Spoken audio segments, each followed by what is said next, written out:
Men's Minute modcast with his mates, Perry and Mo. Episode 224. When it comes to Grok, it's not just about the tech, it's about the philosophy behind it. But are these our real bodies we're talking about, or is this some sort of augmented reality? Hello, and welcome to another episode of Men's Minutes modcast with his mates, Perry and Mo. Hey, guys. Perry and Mo. Mo, it sounds funny, right? Perry and Mo. Hey, Min. Yay. Right. There's no other place we can start, I think, this week, other than what is going on with Grok and what some of those features that they've introduced recently, because it's in the news. For me, it was the reaction from Elon Musk as to what to do about it, calling it, this is censorship, and then the reaction of saying, okay, what we'll do is we'll just make it a premium service.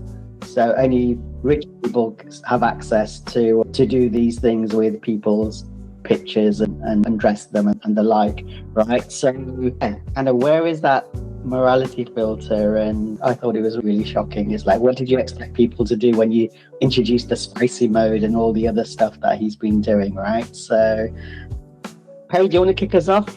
Premium, Min. Premium. So it's premium to undress someone. It's premium to bully someone. Where the hell are we going?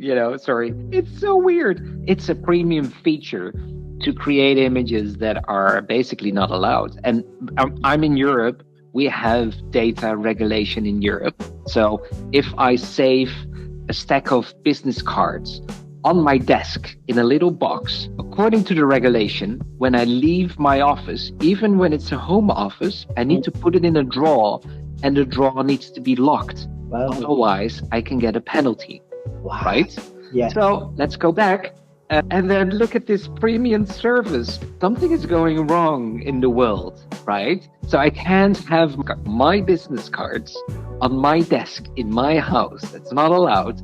But we create a premium service where I can undress you, Min, using AI. I think we need to really reconsider our being, I think, right? And that it's fun and that people want to play with that. And because this is the discovery of AI, I get that, I'm not a big moralist, but this is weird. This is so weird. And then you will see a lot of people will take that premium feature and they make more money and they think this really works.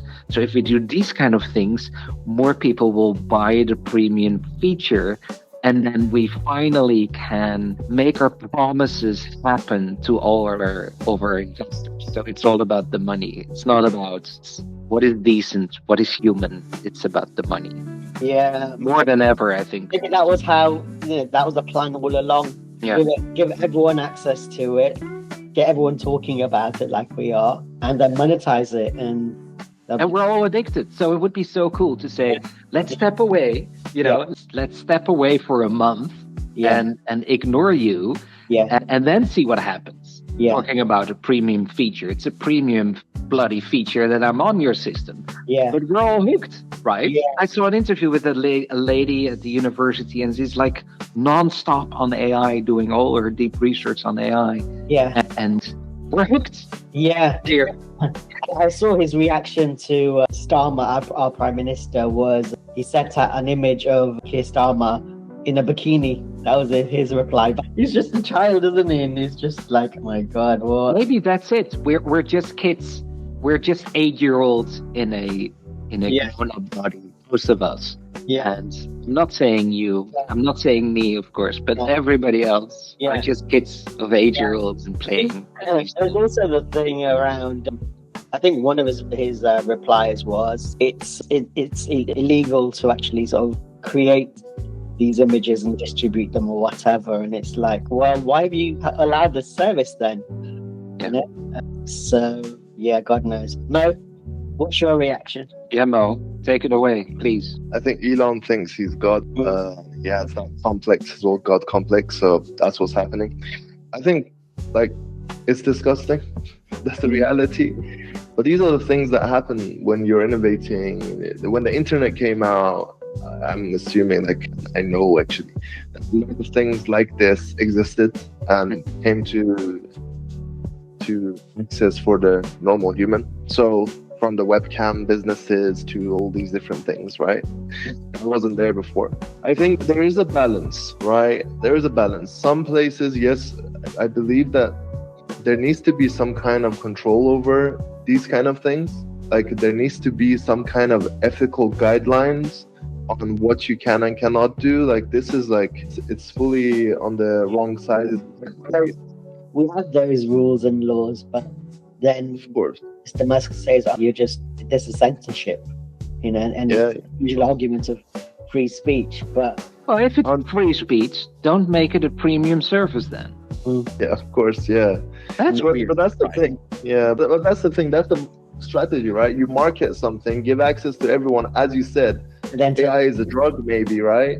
yeah, Give access to everyone, and then, hey, you don't have access, you got to pay now, right? And that's how business is done, even in old times. Like, hey, I give you a few times some drugs or something, and then after that, you got to pay now, you know? So it's the same thing with AI, strategy-wise. yeah. Go, Perry.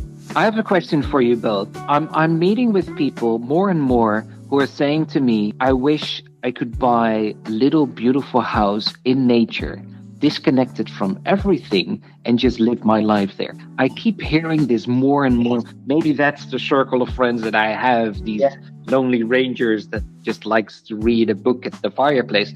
But do you hear that as well? Do you have friends who are saying the same thing? This is all very nice, but I have this urge of walking away. Does that happen with you as well? I No? feel the same. You feel the same. Yeah. I want to do this. You're even So- in the business of AI, Mo. Exactly, right? So even me, time to time, I'm like, should I just like quit and work, I don't know, at a Tesco or something, or just like live somewhere far away in nature? Because I feel we're so detached. I'm starting to feel like we're losing our humanity fully. Yeah. And I feel it. Yeah, And I know it's happening. And I'm trying to contribute towards it from a positive angle of education and other aspects of it in our business. Still, we know it's happening. And it's a saddening thing, right? yeah. I agree. No, totally, Perry. It's very kind of similar thoughts this side of the pond as well, in terms of what are we doing and with our lives, where it's just everything is changing so rapidly and not necessarily for the better. And I've seen this trend of more and more people just like they've now started to value the human things much more than anything, and actually meeting people. And I think people are just getting tired of everything is getting automated.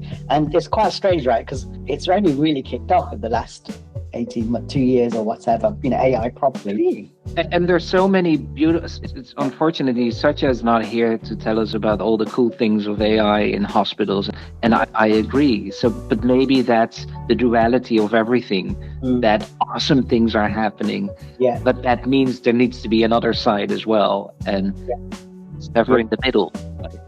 And I saw this, I don't know who it was, but explaining to Congress in the US, like 40% of the economy in the US is based on the AI and the big 7 IT companies. And she's wondering, is this where we want to go? But this has changed, people. This is what happens when everything changes. This is what happens now. Yeah. And I think a lot of people, and I sometimes think that as well, change is difficult. So let's run away. Let's ignore change. Wake me up again when everything is settled, right? But it doesn't work that way. Yeah.